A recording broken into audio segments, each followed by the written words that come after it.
ఆధ్వర్యంలో కూడా జరుగుతున్నటువంటి కార్యక్రమం కాబట్టి మేమందరం కూడా ఆ తిరుమల తిరుపతి దేవస్థానం వారి ఒక రకంగా ప్రతినిధులుగా ఏమిటి అంటే ఆ ధర్మ ప్రచారం చేస్తున్నటువంటి క్రమంలో కలియుగ నాయకుడైనటువంటి వెంకటేశ్వర స్వామి వారి యొక్క సుప్రభాత సేవ సమయానికి భక్తులు అందరూ వస్తారు. ఆ తర్వాత స్వామివారికి సుప్రభాతం వేద పండితులు చదివేటటువంటి క్రమంలో అక్కడ జరిగేటటువంటి వ్యవహారానికి ముందు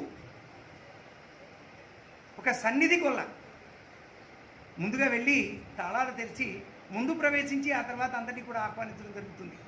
ఎంత అద్భుతమైనటువంటి విషయం అండి, ఒకసారి గమనించండి.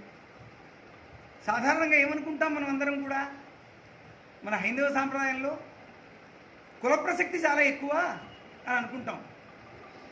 ఆ అమాయకత్వానికి గొడ్డలి పెట్టు లాంటి వ్యవహారం కదా ఇది.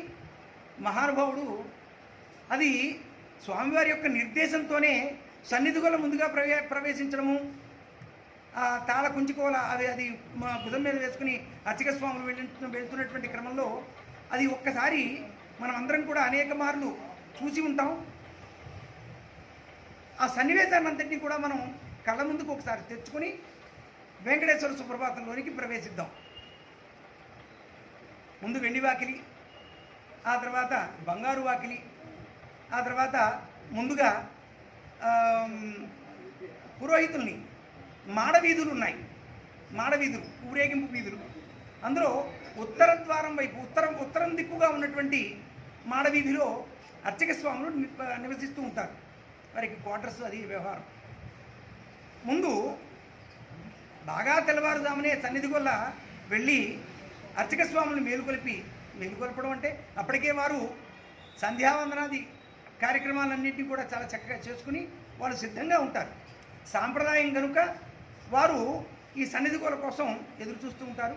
ఆ తర్వాత సన్నిధి గోల ఆ అర్చక స్వాములను వెంట పెట్టుకుని తీసుకుని వెళ్ళి వారిని ప్రధానమైనటువంటి ద్వారం తాళం తెరిచి లోపలికి వెళ్ళిన తర్వాత అక్కడికి ప్రవేశించిన తర్వాత అప్పటికే భక్తులు సుప్రభాత సేవ కోసం రుసుము చెల్లించి అక్కడ ఎదురు చూస్తున్నటువంటి వారందరూ కూడా అక్కడికి చేరుకోవడం జరుగుతుంది. ఆ తర్వాత ఈ సన్నిధి వల్ల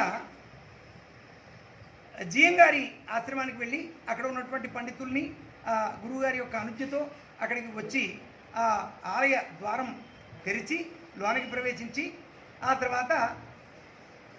తర్వాత అన్నమయ్య గారి వంశస్థుడైనటువంటి ఒక గాయకుడు ఇప్పటికీ కూడా సాంప్రదాయంగా నడుస్తోంది. ఆ అన్నమయ్య యొక్క వంశీకుడు ఒక ఆయన ఒక చక్కటి వాద్య పరికరాన్ని పట్టుకుని లోపలికి వెళ్ళి ఈ వేద పండితులందరూ కూడా చక్కగా సుప్రభాతము, ఈ 4 అంగములు కూడా సుప్రభాతము, స్తోత్రము, ఆ తర్వాత ప్రపత్తి అంటే శరణాగతి, ఆ తర్వాత మంగళ ఆశాసనము, ఇవి 4 అయిన తర్వాత అన్నమయ్య కీర్తనని మేలుకొలుపుతో చక్కగా స్వామిని మేలుకొలిపి ఆ తర్వాత ఆ స్వామి తన దగ్గరికి వచ్చినటువంటి భక్తులందరినీ కాపాడుతూ ఆపద మొక్కులు వాడ అనంత వెంకటనాథ అని ఎన్నో ఆపద మొక్కులు వాడు. ఎంత అద్భుతమైన పదం చూడండి. మనకి చిన్నప్పటి నుంచి ఆ తిరుపతి వెళ్ళినప్పుడు మనం చేసేటటువంటి నినాదము ఆపద మొక్కులు వాడ. ఎవరికి ఏ ఆపద వచ్చినప్పటికీ కూడా మొక్కు చెల్లించుకుంటే ఆయన కాపాడతాడని ప్రగాఢమైనటువంటి విశ్వాసము. ఈ క్రమంలోనే తిరుపతి వెంకటనాథుడికి ఆయన యొక్క లీలలని ఆ తర్వాత ఆ కొండ మీద జరిగేటటువంటి ఉపచారాలని అద్భుతంగా గ్రంథీకరణ చేసినటువంటి మహానుభావుడు టీవీఆర్కే ప్రసాద్ గారు. ఎగ్జిక్యూటివ్ ఆఫీసర్గా ఆయన మహానుభావుడు రాసినటువంటి ఒక అద్భుతమైనటువంటి పుస్తకం నాహంకర్త హరికర్త, నా అహంకర్త హరిహీకర్త. ఏమంటున్నాడు ఆయన మహానుభావుడు? ఎంత అహంకారాన్ని విడిచిపెట్టి అంతా స్వామి, నేను చేసేది ఏం లేదు అని చెప్పినటువంటి మహానుభావుడు ఆ కొండ మీద జరిగేటటువంటి లీలా విశేషాలు, ఆయన ఉద్యోగ నిర్వహణలో జరిగినటువంటి ఎదురైనటువంటి అనేకమైనటువంటి ప్రతికూల పరిస్థితుల్ని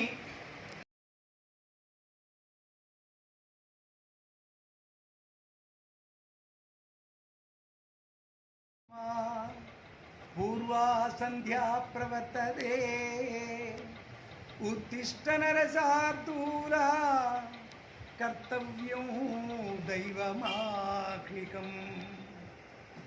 ఎంత అద్భుతం అండి నిజంగాను. కౌసల్య సుప్రజారామ. ప్రజ అంటే ప్రజలు అని మనం భావిస్తాం. కాదు, ప్రజ అంటే సంతానం. కౌసల్యాదేవి యొక్క సుప్రజ, మంచి సంతానం. ఈయన మంచి సంతానం అయితే ఆవిడ మంచి తల్లి. కౌసల్య గురించి చెప్పాలంటే వ్యాఖ్యానం చేసుకుంటూ వెళ్ళాలంటే రోజులు సరిపోవు. ఆ మహాతల్లి యొక్క సుగుణాలన్నీ పుణికిపుచ్చుకున్నటువంటి వాడు మహానుభావుడు శ్రీరామచంద్రమూర్తి. ఎందుకనంటే ఆయన యొక్క ఆ తల్లి యొక్క గొప్ప గుణగుణాలన్నీ కూడా మనకి ఎక్కడ కనపడతాయి తెలుసా అండి? యుద్ధకాండలో శ్రీరామ పట్టాభిషేకం సమయంలో అద్భుతంగా కనపడతాయి. వానరులు వారిని పేరు పేరున పిలిచి ఆ తల్లి ఏమనందో తెలుసా అండి?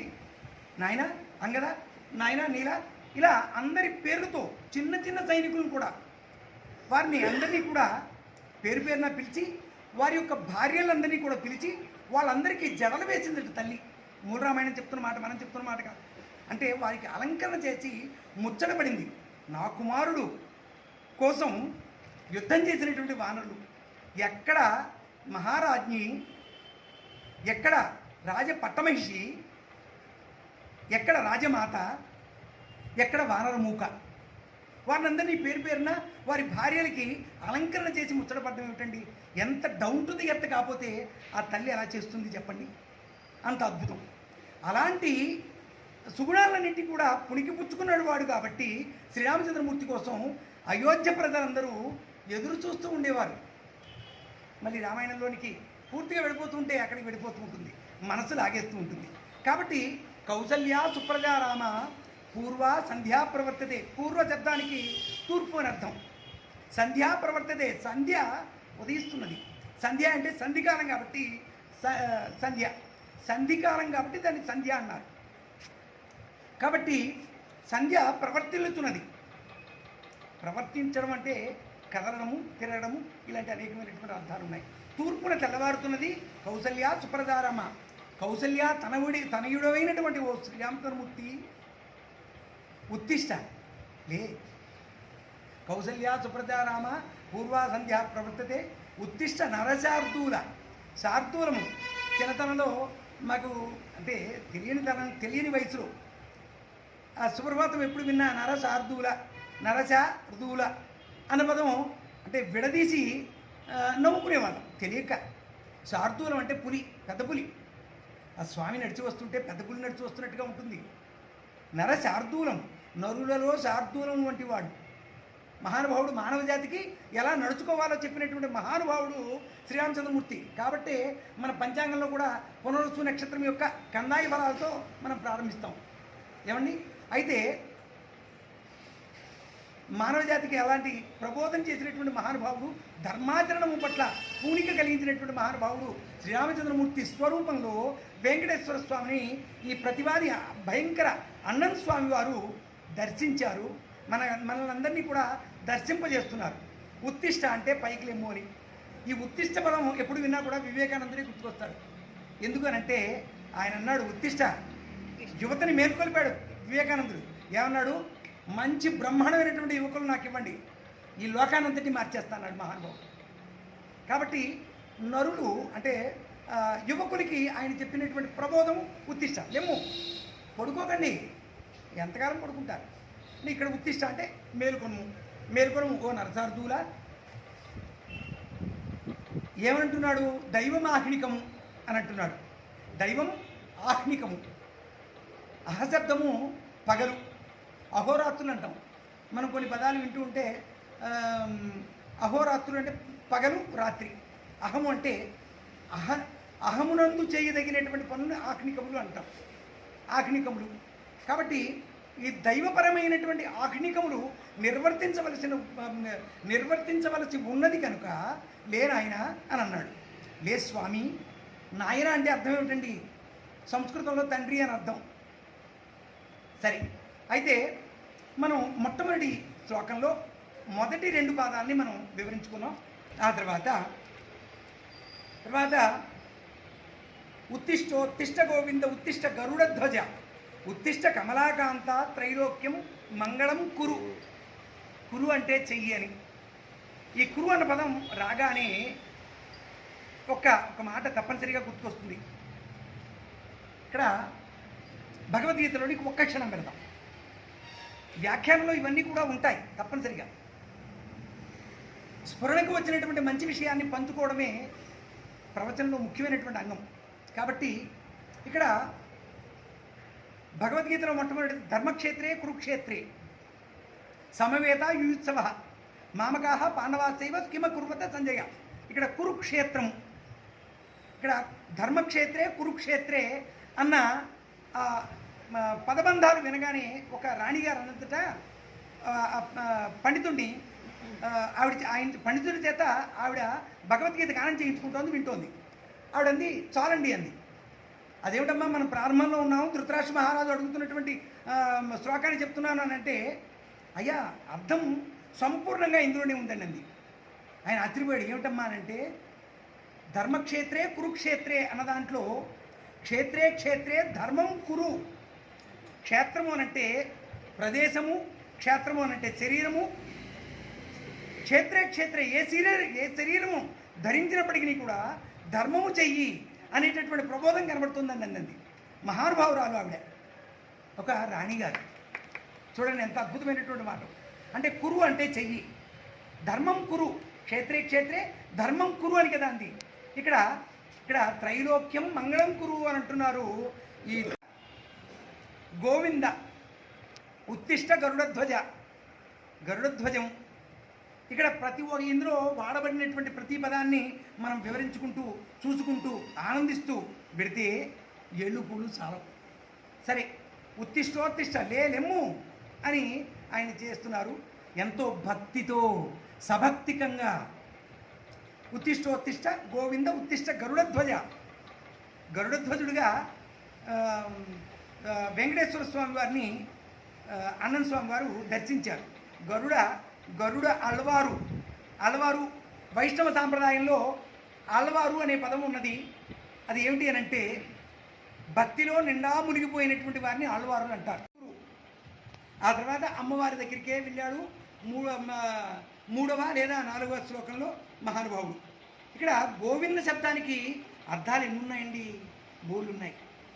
గోవింద అన్ని వాక్కుల యొక్క ఫలితము పొందువాడు మహానుభావుడు. ఆ తర్వాత ధరణీతలాన్ని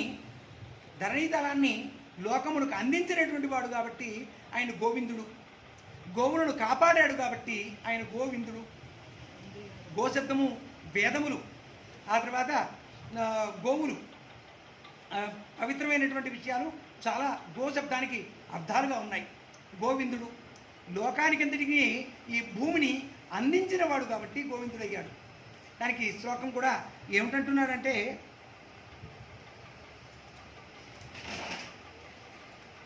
చాలా ఏది కూడా విడిచిపెట్ట మనస్సు అంగీకరించదు.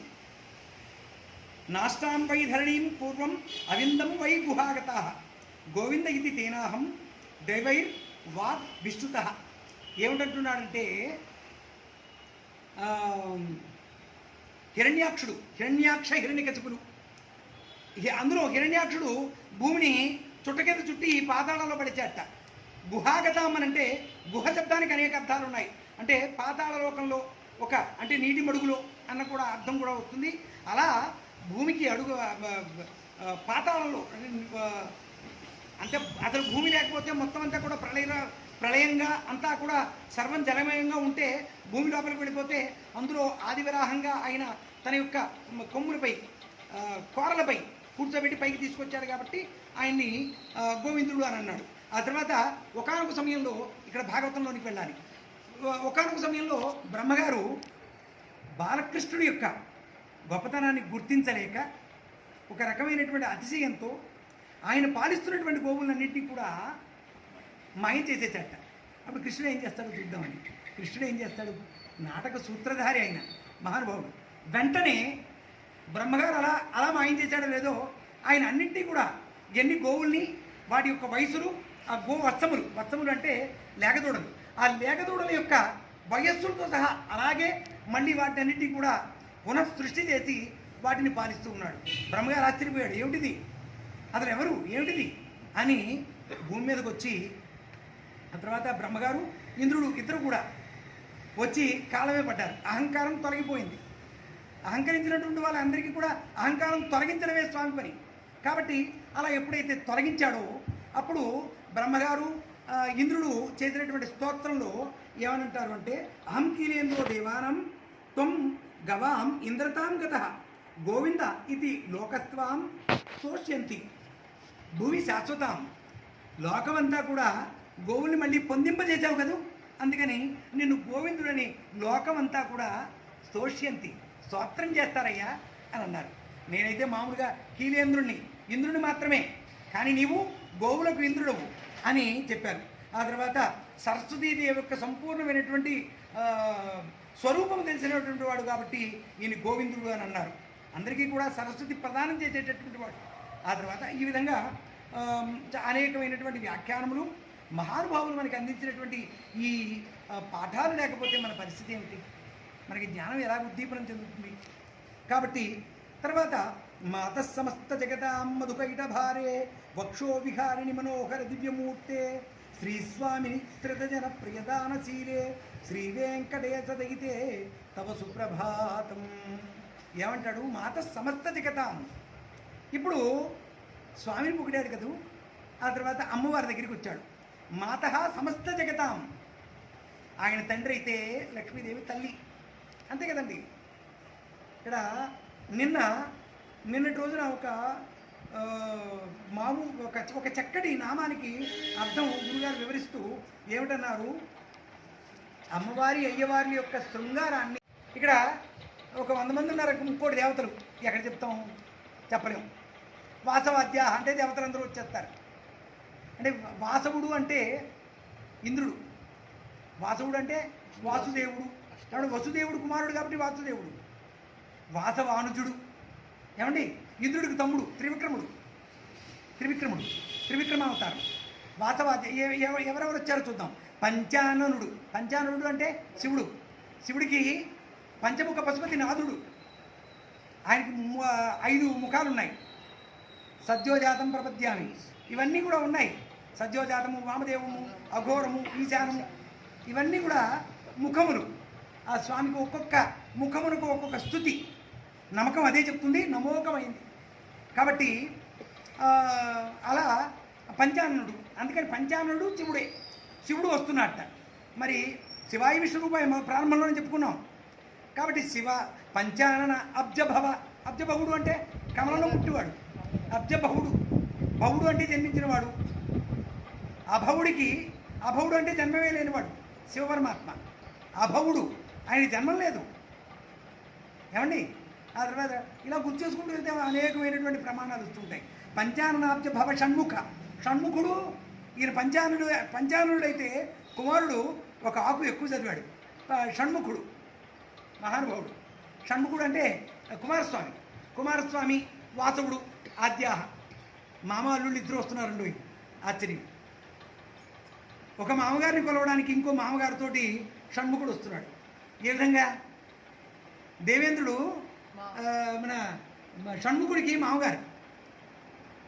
వల్లి దేవసేన సందర్భం ఎక్కడి నుంచి ఎక్కడికి వెళ్తుంటుంది చూడండి. వల్లి దేవసేన ఇంద్రుడి కుమార్తె కదండి. వల్లి మరి మహావిష్ణువు యొక్క కుమార్తె. సరే ఏమండి, పంచాననాబ్జ భవ షణ్ముఖ వాసవాద్యా త్రైవిక్రమాది చరితం విబుధాః స్తువంతి. ఇక్కడికి వచ్చినటువంటి వాళ్ళందరూ విబుధులు అంటే బాగా విశేషమైన బుద్ధి గలవారు, పండితులు, సత్యము తెలిసిన వారు. లౌకికమైనటువంటి పాండిత్యం కానే కాదు. త్రైవిక్రమాది చరితం విబుధాః స్తువంతి. త్రైవిక్రముడు అంటే త్రివిక్రముడు. విక్రమం అనంటే ఆక్రమణ, విశేషమైనటువంటి ఆక్రమణ. ఎవరో మహానుభావుడు బలిచక్రవర్తిని ఉద్ధరించినటువంటి క్రమంలో తొక్కేశాడంటారు కాదు, ఉద్ధరించాడు, ధరించాడు, పైకి లేపాడు. అందుకే ఈ రోజుకి కూడా మనం మహానుభావుని మనం చెప్పుకుంటూనే ఉన్నాం కదండి. బలిచక్రవర్తిని, దానానికి బలిచక్రవర్తి. ఆయన వీళ్ళ తాతగారు విరేచనుడి యొక్క తండ్రి ప్రహ్లాదుడు ఆయనంత ఆడంబర దూరుడండి. ఆయన ఒకటే కోరుకున్నాడు, నరసింహుని ఎప్పటికీ కూడా నేను ఇలాగే ఉండేటట్టుగా అహంకారం నా దరిదాపులకు కూడా రాకుండా చేయి అని కోరుకున్నాడు. ఈ బలిచక్రవర్తి త్రివిక్రమాది చరిత్రం అని అంటే ఆ వామన చరిత్రం చదువుతున్నారు వాళ్ళందరూ. వామన చరిత్రం చదువుకుంటూ పెడతారు. ఇక్కడ భాగవతంలో ప్రతి స్కందంలో ఉన్నటువంటి ఒక్కొక్క విశేషములో ఫలశ్రుతి చెప్తారు పండితులు. పోతనామచ్చుడు ముందు మహానుభావుడైనటువంటి వ్యాస మహర్షి ఆ ఫలశ్రుతిలో ఏ కథ చెప్పుకుంటే ఎలాంటి ఫలితం లభిస్తుందో చెప్పుకుంటూ వస్తారు. అందులోనూ బలిచక్రవర్తి చెప్పేటటువంటి విశేషాలు అనేకం ఉన్నాయి. ఆ తర్వాత భాషాపతి పడతి వాసర శుద్ధి ఆరాత్ అంటే దగ్గరగా. భాషాపతి అంటే ఇక్కడ ఒక అర్థము బ్రహ్మగారి పేరిట వ్యాఖ్యానం ఉన్నది, ఒక అర్థము బృహస్పతి పేరిట వ్యాఖ్యానం ఉన్నది. భాషాపతి అంటే ఇక్కడ దేవతల గురువు ఎవరు? మహానుభావుడు అయినటువంటి బృహస్పతి ఏం తీసుకున్నట్ట? వాసర శుద్ధి. వాసరం అంటే వారం, తిథి వార నక్షత్ర యోగ కరణములు కదా పంచాంగం. ఆయన పంచాంగం తీసుకుని అక్కడ కూర్చున్నట్టు ఆరాత్ దగ్గరగా.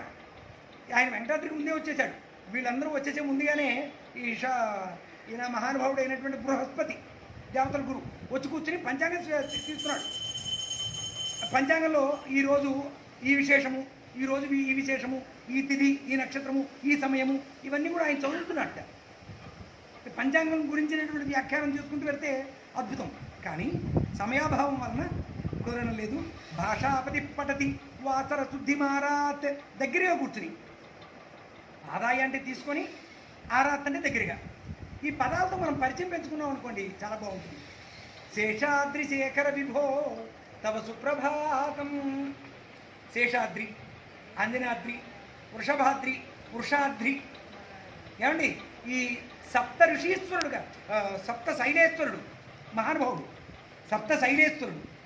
ఆ 7 కొండల గురించి ఒక్కొక్కటి చెప్పుకుంటూ వెళ్తూ ఉండాలంటే ఎంత అద్భుతంగా ఉంటుంది. వృషశబ్దము ధర్మము. ధర్ముడు అనేటటువంటి మహానుభావుడు ఆ శిఖరం మీద తపస్సు చేశాడు. ఆ తర్వాత నారాయణాద్రి, నారాయణుడు అనేటటువంటి ఒక రాక్షసుడు అక్కడ సంహరించబడ్డాడు. ఆ తర్వాత నారాయణుడు అనేటటువంటి ఒక బ్రాహ్మణోత్తముడు అక్కడ తపస్సు చేసి, వీరిద్దరూ కూడా నా పేరిట ఈ అద్రి ప్రాముఖ్యత పొందాలి అని అడిగారు కాబట్టి అలా అయింది. తర్వాత అంజనాదేవి హనుమకి జన్మనిచ్చిన స్థలమని పెద్ద విశేషమైనటువంటి చర్చలే జరిగాయి. ఏమండి మన చరిత్రలు దానికి కూడా మన శాస్త్రబద్ధంగా నిరూపించబడినటువంటి విశేషాలు కూడా ఉన్నాయి. కానీ ప్రస్తుతం అప్రస్తుతం కాబట్టి మనం వెళ్ళనుందా. కాబట్టి శేషాద్రి శేఖర విభో తవ సుప్రభాతం. ఏమండి అయితే శేషాద్రి శేఖర విభో తవ సుప్రభాతం.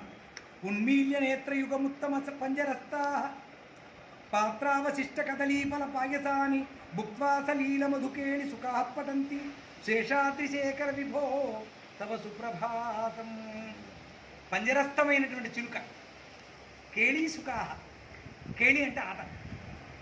మనకి ఇదివరకు రాజులు, ఆ తర్వాత సంపన్నులు, డబ్బునోడు బాగా ఆ పంజరంలో చిలుకని బంధించి దాని చేత మాట్లాడించి వినోదం పొందుతూ ఉండేవారు.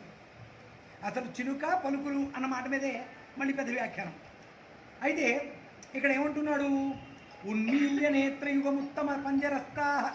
ఉన్మీల్య బాగా తెరుచుకున్నటువంటి, ఉన్మీల్య నేత్రయుగము కళ్ళు, 2 కళ్ళు. ఉన్మీల్య నేత్రయుగముత్తమ పంజరస్థా. పంజరమునందు, పంజరస్థ అంటే పంజరమునందు. ఉన్మీల్య ఒక చిలుక ఉన్నది. కేళీ సుఖ, ఒక కేళీ సుఖ యాక్చువల్గా ఒకటే సుఖము అని అంటే చిలుక. ఆ సుఖము ఏం చేస్తోంది? దాని ముందు పెట్టబడినటువంటి అనేకమైనటువంటి ఫలహారాలు స్వీకరించింది. ఫలహారం అని ఉప్మా పెడతారు. ఫలహారం అని ఉప్మా పెట్టడం ఎంతవరకు న్యాయం అండి? ఫలహారం అని అంటున్నామా? ఫలాలు పెట్టాలి. ఈ చిలుక మాత్రం ఫలాలే తింటోంది. ఏమనంటోంది? పాత్రావశిష్ట, పాత్ర ఎందు మిగిలిన ఏమండి కదళీఫల పాయసాని. కదళీఫలము అరటిపండు. కదళి అన్న పదానికి వాళ్ళంతా వ్యాఖ్యానం ఉంది. ఏమిటి ఎక్కడికి వెళ్తే దుర్వాస మహర్షి దగ్గరికి వెళ్ళాలి. సరే, కదలీఫల పాయసాన్ని, పాయసము, కదలీఫలము, ఆ తర్వాత ఇంకా ఏమున్నాయి, అనేకమైనటువంటి పళ్ళు ఫలములు పాత్రలలో పెట్టగా అది తిని చాలా చక్కగా ఆరగించి అందులో మిగిల్చి, అంటే కొంత అన్నీ తినేది. అందుకే మన పండును కూడా చిలక కొట్టిన జామ పండు చిన్నప్పుడు మనం తిన్నాం, ఇప్పుడు మనం చూసే అవకాశం కూడా లేదేమో. ఏమండి, అది తింది అని అంటే అద్భుతమైన అర్థం.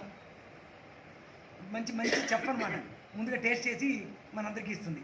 కదలీఫల పాయస అని అవన్నీ శుభ్రంగా తిని ఉన్మీలి నేత్ర యుగముత్తమ పంజరస్థ పాత్రావశిష్ట కదలీఫల పాయసాన్ని భుక్త్వా సలీలం అథ కేళి సుఖా పఠంతి. ఆ చిలుక నామాలు పలుకుతోందిట. ఏం నామాలు? నారాయణ, అచ్యుత, కేశవ, గోవింద, మాధవ, ఇంకా కేశవనామాలు ఉన్నాయిగా, ఇవన్నీ కూడా పలుకుతోంది. ఒక్కొక్క నామానికి ఒక్కొక్కమైన విశేషమైనటువంటి అర్థము. ఆ అర్థాలు తెలుసుకుంటే ఆహా స్వామి మీ విశ్వరూపమే కనబడుతుంది అనిపిస్తుంది. ఏమండి, కేశవ అలా చక్కటి గానం చేస్తోంది కేళిసుఖము అని చెప్పి చేస్తున్నారు. ఈ విధంగా ఇంతటితో సుప్రభాతమైంది. ఆ తర్వాత 4 అంగములు మనం స్పృశించాలని మనం కోరుకున్నాం. అయితే ఇక్కడ విశేషం ఏమిటి, అన్నీ మనం ఒక్కసారి ఇప్పటికీ ఒక 8 శ్లోకములు అయినవి. వాటిని తర్వాత మనం స్తోత్రంలోనికి వెళ్తాం. చాలా అద్భుతమైనటువంటి స్తోత్రం. కమలాకుచ చూచుక కుంకుమతో నియదారుని తాతుల నీలతను. దానికి అద్భుతమైనటువంటి రాగం కూడా ఉంది. ఒక్క నిమిషంలోనే దాన్ని అలాగా చెప్పుకుంటూ పెడతాం. సమయాభావం అండి, సమయ ఆభావం, సమయం లేకపోవడం, సమయభావం కాదు. ఏమండి,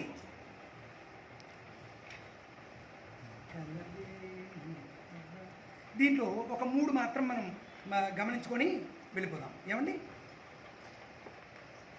అసలు స్తోత్రం అంటే ఏమిటి?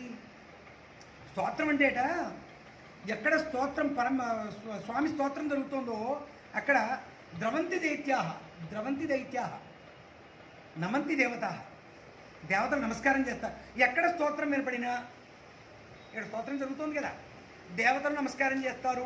ఎక్కడైతే రామాయణ గానం వినపడుతుందో, రామాయణ కథ వినపడుతుందో ఎక్కడో అక్కడ చక్కగా ప్రశాంతంగా హనుమ కూర్చుంటారో అని చెప్తారో, అలాగే దేవతలు నమంతి ద్రవంతి దైత్య లక్షణాలన్నీ కూడా జారిపోతాయట, కారిపోతాయట, ద్రవీకరణ చెందుతాయి. అలాంటిది స్తోత్రం. ఏమండి, ఇక్కడ చూడండి ఎంత అద్భుతమైనటువంటి స్తోత్రము. కమలాకుచ చూచుక కుంకుమతో నియదారుని తాతుల లీలతనో కమలాయతలోచన లోకపదే విదైభవ వెంకట శైలపతే. బాగుంటుందండి, ఎంత చక్కటి ట్యూనింగ్ కదా. నాకు పాడడం రాలేదు, కానీ ఒక మంచి గాయకుడు ఈ పాట ఇదే ట్యూనింగ్లో పాడితే ఎంత అద్భుతంగా ఉంటుందండి. బాగుంటుంది. ఆశ్చర్యం ఏమిటంటే మనకి ఛందస్సు అద్భుతమైన వ్యవహారం ఏంటంటే మనం ఎక్కడ కూడా గానం కోసం వెతుక్కోవాల్సిన పని ఉండదు. ఇదంతా కూడా ఇదే ట్యూనింగ్లో వెళ్తుంది. కావాలండి గమనించండి. మనం అదే తర్వాత కమలాకుచ చూచుక కుంకుమతో ఇది ఏ ఉపన్యాసకుడికైనా ఏ వ్యాఖ్యాతకైనా కత్తి మీద సాము వంటిది. కమలాకుచ చూచుక కుంకుమత.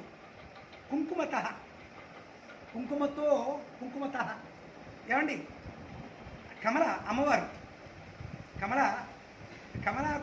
కమల యొక్క కుచములు స్తన కుచములపై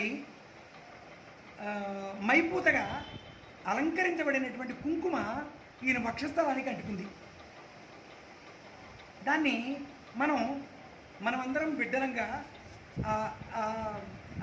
అయ్యవార్ల యొక్క శృంగారమును ఒక సమ్యక్ దిశలో దర్శించి ఆనందించాలి. ఏమండి, కాబట్టి అమ్మవారి యొక్క స్తనముల యొక్క కుజములపై ఉన్నటువంటి కుంకుమ స్వామివారి యొక్క వక్షస్థలములకు అంటుకుని ఉన్నది. కమలాకుజ చూచుక కుంకుమతో నియత అరుణిత ఆతుల నీలతనువు. నీలతనువు ఎవరు? ఆయన నీలతనువు కలిగినటువంటి వాడు. నీలమేఘము. తిరుప్పవైలో ఒక్క పదానికి ఎంత వ్యాఖ్యానం ఉంటుందండి? నీలమేఘశ్యాముడు అని ఎందుకంటున్నామో తెలుసా అండి? తెల్లని మబ్బులు కురవవు, అనుగ్రహించగలిగినటువంటి శక్తి లేనివి. అనుగ్రహించడం అంటే వరుణదేవుడు పర్జన్యుడు, పర్జన్య దేవత. వర్షించాలి అని అంటే అది పూర్తిగా నీరు అందులోకి వస్తే అది నీలం అవుతుంది. నీలమబ్బులు మాత్రమే కురుస్తాయి. నిన్న నీలమబ్బులు అలుముకున్నాయి, వర్షం కురిచింది. ఆ విధంగా ఏమంటున్నాడు మనం? నీలతనువు కలిగినటువంటి నీలమేఘశ్యాముడా, ఆ తల్లి యొక్క కుచములపై ఉన్నటువంటి కుంకుమతో నీ వక్షస్థలము అలంకరించబడింది. స్వామి అద్భుతము. విధీభవ వెంకట శైలపతి. వెంకట అన్ని పాపములను పరిహరించగలిగినటువంటి వాడా శైలపతి. ఏమండి? అచలపతి, చలపతి కాదు అచలపతి. చలపతి గారు మా చలపతి గారు ఆయన వెంకటాచలపతి. ఆయన శేషాచలపతి గారు అచలపతి గారు, శేషాచలపతి గారు. ఏమండి కదండి? అంటే మణి శరణాగత వత్సల సారణిదే పరిపాలయమాం వృషశైలపతే. ధర్మాన్ని రక్షించేటటువంటి వాడా వృషశైలం. ఇక్కడ వచ్చింది వృష శబ్దము, ధర్మము. వృష ధర్మమునకు ఆలంబనముగా నిలబడగలిగినటువంటి కొండ. దాన్ని ఆధారంగా చేసుకుని మహానుభావుడు స్వామి మనందరినీ అనుగ్రహిస్తున్నాడు. ఆపద ముక్కులవాడు, అనంతశయ్యుడు. ఏమండి? ఆ తర్వాత సచతుర్ముఖ షణ్ముఖ పంచముఖ ప్రముఖ అఖిల దైవత మౌళిమణి. ఈ అందరి దేవతలలో మౌళిమణి నీవు ప్రముఖంగా చెప్పదగినటువంటి వాడవు. ఏమండి? మరొక అన్యథ దేవతలందరిలో తలమానికములుగా చెప్పబడినటువంటి వారందరూ కూడా నీ దగ్గరికి వస్తున్నారు. ఏమండి? మౌళిమనే సంబోధన కాబట్టి స్వామినే సంబోధన. విధీభవ నీకే విధీము కలుగాక. ఓ స్వామి, అక్కడికి వస్తున్నారే వాళ్ళందరిలోనికి తలమానికము వంటి వాడు. ఆచ్ఛాదన లేకుండా వచ్చేసాడు నా సన్మానం కోసం. ఆచ్ఛాదన అంటే ఇది. ఆయన భుజకీర్తులు మెరిసిపోతున్నాయి, నా దృష్టే తగిలేటట్టుగా ఉంది అని ఆయన్ని చిన్నపిల్లాన్ని చేసి ఈయన మంగళాశాసనం పలుకుతున్నట్ట. ఏమని? అది ఆయన ఏమి భాషలో చేశాడు అంటే ద్రవిడ భాషలో చేశాడు. ద్రవిడ వేదము ఉంది కదా. వైష్ణవ సాంప్రదాయంలో వీళ్ళు ఏం చేశారంటే డెవలప్ చేశారు. వేదానికి సమాంతరంగా ద్రవిడ వేదం అని ఒకటి పాదుకొల్పారు. దాన్ని దోషం అనడానికి ఎవరూ సరిపోరు ఆ మేటర్కి వస్తే. ఎందుకనంటే మహానుభావులు ఎంతోమంది ఉన్నారు కాబట్టి ఆయన ఏం చేశాట? చూశాడు, ఆహా ఎంత అద్భుతమైనటువంటి నీలమేఘశ్యాముడు ఆయన అని స్తోత్రం చేశాడు. చేసి దృష్టి తగలకుండా మంగళాశాసనం చేశాట. ఏమనన్నాడు? పల్లాండు పల్లాయిరత్తాండు పలక్కోడి 100,000 అని అన్నాడు. 100,000 అంటే సంఖ్యామానం. నీకు అనేకమైనటువంటి ఇది మన సంస్కృతంలో కూడా ఉంది. అయితే అనేకమైనటువంటి మంగళాశాసనములయ్యా స్వామి, నీకు దృష్టికి తగలకుండా నీకు మంగళాశాసనం చేస్తున్నానన్నాడు. చూడండి, ఇక్కడ శరణాగతిలోనికి వెళ్ళిన తర్వాత భక్తుడు భగవంతుడిని రక్షించాలని తాపత్రయపడతాడు. ఏంటంటే ఆశ్చర్యం, ఎక్కడైనా సాధ్యమా? భగవంతుని మనం రక్షిస్తామా? మనం ఆయన చిన్నపిల్లట, ఈయన దృష్టి తగలకుండా కాపాడతాట. మంత్రములతో రక్షరేకులు కడతాట. సాధ్యమా? అది మమేకము. అండ్ ఇంకా తాదాత్మ్యము. ఏ విధంగా తాదాత్మ్యం అంటే ఆశ్చర్యం ఏమిటంటే, వాళ్ళు కులశేఖర ఆళ్వారు ఒక ఆయన ఉన్నాడు మహానుభావుడు. ఈ అన్నీ కూడా ఆళ్వార్లే వస్తున్నారు అని అనుకోకండి. మనకి సాంప్రదాయంలో, స్మారక సాంప్రదాయంలో కూడా మహానుభావులు అనేక మంది ఉన్నారు. అక్కడ కులశేఖర ఆళ్వారు రామాయణం చెప్పించుకుంటూ ఉండేవాట. ఇది ఇక్కడ మంగళాశాసనానికి ఈ వివరణ లేకపోతే భక్తి కట్టదు, ఆనందం కలగదు. అయితే ఆయనట రామాయణం వింటున్నాడు, చెప్పించుకుంటున్నాడు పండితుల చేత. రామరావణ యుద్ధం ప్రారంభమైంది. ఆయన అన్నాడు ఇలాగా మనకు ఒక రకంగా చెప్పాలంటే కోపం అని అంటాం కదా, అలాంటిది చూచా. కులశేఖరాల వారు మహాభక్తుడు. ఆయన వెంటనే తెప్పించండి, రథాన్ని తెప్పించండి, చతురంగ బలాన్ని తెప్పించండి, రండి యుద్ధానికి వెళ్దాం అని అరుస్తూ ఉండేవాడు ఆయన. అది ప్రతిరోజు జరిగేదే కాబట్టి వ్యవహారం పండితులు కూడా కంగారు పడేవారు కాదు. ఏమిటంటే మన కులశేఖరాల వారు భక్తిలో తాదాత్మ్యం చెందాడు అని వాడు కాసేపు ఆగి ఆ తర్వాత ఆయన తెప్పరిగిన తర్వాత మళ్ళీ రామాయణం కొనసాగేది. ఏమండి, అల్లవారు అన్న పదానికి సరైనటువంటి అర్థం కులశేఖరుడి. ఆయన ముకుతుమాల స్తోత్రం చేస్తాడండి మహానుభావుడు. మనం ఏది చేసిన తరువాత, అది ఏది గుర్తించిన తర్వాత మన యవ్వన గర్వం అడుగంటిపోతుందో, ఎప్పుడు మనం నిత్యము కూడా స్తోత్రం చేయాలని తాపత్రయపడతామో అలాంటివన్నీ కూడా అందులో పెడతాడు. సరే, కాలాతీతం అవుతుంది కాబట్టి మంగళాశాసనంలో అద్భుతమైనటువంటి ఘట్టం కాబట్టి మంగళాశాసనం భక్తులు అలా చేస్తారు. అంత స్ఫూర్తితో స్వామికి మనం మంగళాశాసనం చెయ్యగలిగితే మనం అదృష్టవంతులు కదండి. శ్రీయకాంతాయ కళ్యాణ నిధయేర్థినాం శ్రీ వెంకట నివాసాయ శ్రీనివాసాయ మంగళం. మంగళాశాసనపరై మదాచార్య పురోగమై సర్వైశ్చ పూర్వైరాచార్యై సత్కృతాయాస్తు మంగళం. ఇది మంగళం, స్వామివారికి మంగళం కూడా ఈ సమయానికి. శ్రీయకాంతాయ కళ్యాణ నిధయే, కళ్యాణములకు నిధి. శ్రీయకాంతాయ, శ్రీయకాంతుడు, స్త్రీ శబ్దం మనం ప్రారంభంలోనే శ్రీ వెంకటేశ్వరుడు అనుకుంటున్నాం అంతే.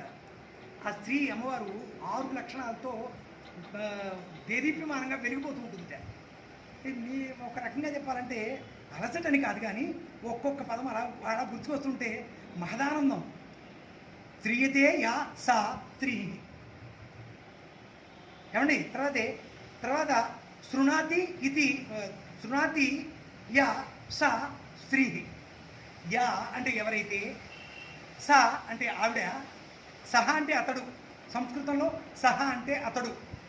ఇందాక పినాకం పాణౌ యస్య సహ అని చెప్పుకున్నాం. అతడు పినాకపాణి అనుకున్నాం కదా. అమ్మవారికి చెప్పాలంటే, స్త్రీవాచకంగా చెప్పాలంటే సా అని చెప్పాలి. సా శ్రీ. అమ్మవారిని ఏమని చెప్తున్నాడు? భక్తులకు నెరవయ్యినది, భక్తులకు ఆశ్రయం ఇచ్చేది, భక్తుల యొక్క హృదయాలను ఆశ్రయముగా చేసుకుని స్వామిని ఆశ్రయించేది. ఇలా ఇక్కడ చిత్రం ఏంటంటే సంస్కృతంలో విరుద్ధమైనటువంటి పదాలకి అర్థం ఒకటే మాటతోటి చెప్పబడుతుంది. ఒక్క ఉదాహరణతోనే ముందుకు వెళ్తాం. ఏమిటంటే భజ శబ్దం, భజ గోవిందం, భజ గోవిందం, గోవిందం భజ మూఢమతి. భజ శబ్దానికి 2 అర్థాలు ఉన్నాయండి. ఒకటి భజన చేయడం, స్వామిని స్తోత్రం చేయడం, ఉపాసన చేయడం, ఇవన్నీ ఉన్నాయా ఒకవైపు. రెండవది స్వామి వైపు నుంచి అనుగ్రహించడం కూడా భజ.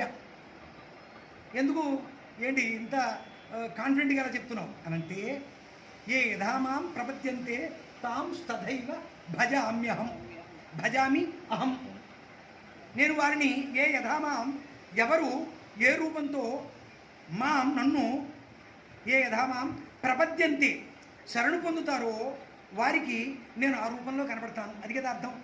భజామి అంటే అనుగ్రహిస్తాను. భజ శబ్దానికే కదా చెప్తున్నాడు. అందుకని 2 విరుద్ధం కదా. ఒకటి ప్రార్థన చేయడం, ఒకటి ప్రార్థన స్వీకరించి అనుగ్రహించడం. 2 తద్విరుద్ధము ఒక రకంగా చెప్పాలంటే భజ శబ్దంలోనే చెప్పబడ్డాయి. కాబట్టి ఈ వ్యుత్పత్తులన్నీ కూడా చిత్రంగా అలాగే కనపడతాయి. కాబట్టి ఆ అమ్మవారి యొక్క స్త్రీ వాచకము, స్త్రీ నామము అనేక రకములుగా ఆశ్రయములు తీసుకుంటుంది, ఆశ్రయములు ఇస్తుంది. ఏమండి, తర్వాత శృణాతి, శృణోతి వింటుందిట, శృణాతి ఎండగడుతుందిట, పాపాలను ఎండగడుతుందిట. చూడండి, కొంచెం అక్షరాలు మార్పుతో ఎంత చమత్కారాలు చేస్తున్నారో సంస్కృత పండితులు, మన పూర్వీకులు. మనం అంత అందమైన దాన్ని మనం స్వీకరించలేకపోతున్నాం. సరే, కాబట్టి ఈ మంగళాశాసనంతో మనం యొక్క వెంకటేశ్వర సుప్రభాతము తదంగములను కూడా స్పృశించి ఆనందము చెంది నేటికి ఈ ప్రవచన సప్తాహంలో చివరిదైనటువంటి ఈ రోజును స్వస్తితో ముగిద్దాం. స్వస్తి ప్రజాభ్య పరిపాలయంతాం న్యాయేన మార్గేణ మహిమహీజాః గోబ్రాహ్మణేభ్యः శుభమస్తు నిత్యం లోకాః సమస్తాః సుఖినో భవంతు కాలే వర్షతు పర్జన్యః పృథివీ సత్యచారిణీం దేశోऽयं క్షోభరహితో బ్రాహ్మణాः సంతు నిర్భయాः అపుత్రిణः పుత్రిణः సంతు పుత్రిణः సంతు పౌత్రిణः అఘనాः సఘనాः సంతు త్వం జీవ శరదాం శతం. స్వస్తి.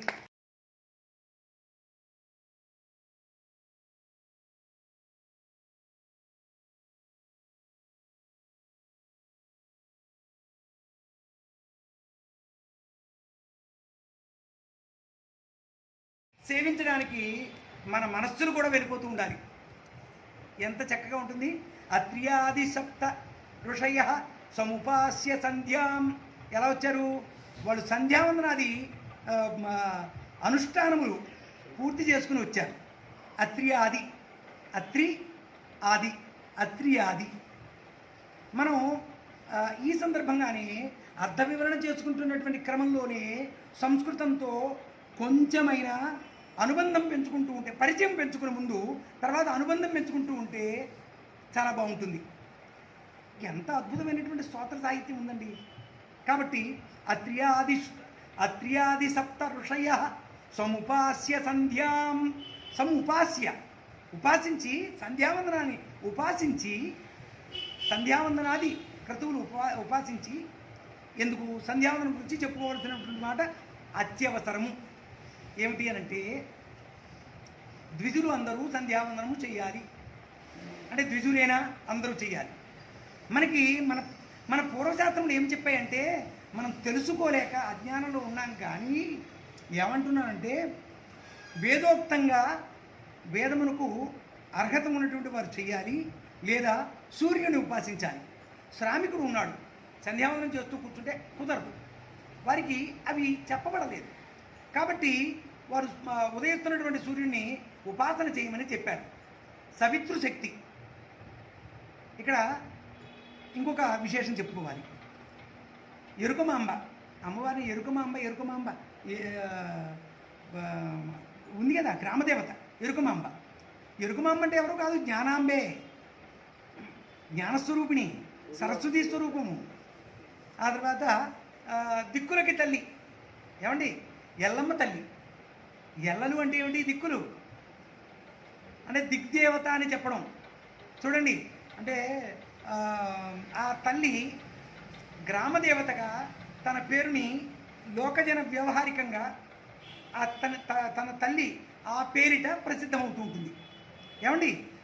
ఇక్కడ సంధ్యావందనం అందరూ ఆచరించాలి అన్న పాయింట్ చెప్పడం కోసం వచ్చినటువంటిది. వాళ్ళందరూ మామూలుగా వచ్చేలా సంధ్యావందనాన్ని విడిచిపెట్టి ఎవరు ఏ పని చేసినా ప్రయోజనం ఉండదు.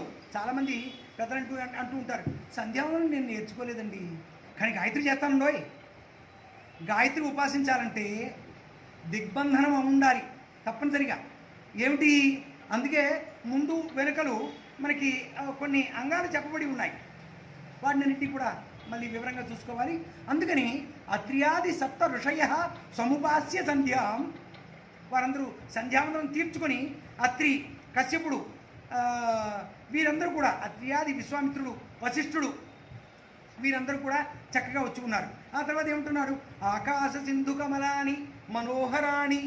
మనోహరమైనటువంటి ఆకాశ సింధు.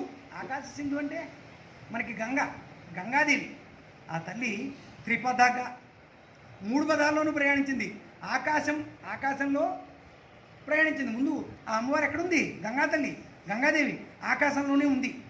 ఆ తర్వాత భూమండలం మీదకి భగీరథుడి వలన ఆకాశము నుండి భూమి మీదకి వచ్చి, భూమి నుండి పాతాళమునకు వెళ్ళి సగరులందరినీ ఉద్ధరించి మళ్ళీ తిరిగి మళ్ళీ పైకి వచ్చింది.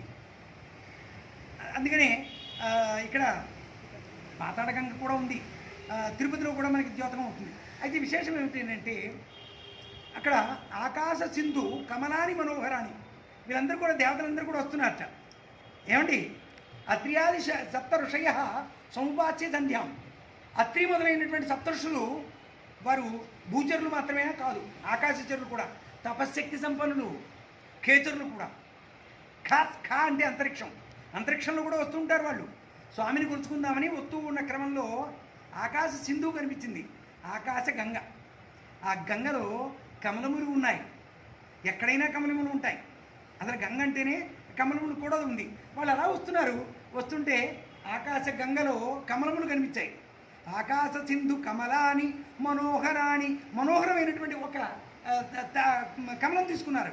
వారి స్వామి కమలాక్షుడు, కమలాక్షుడు, కమలేశుడు కదండి, కమల అని అనేకం అనేకం.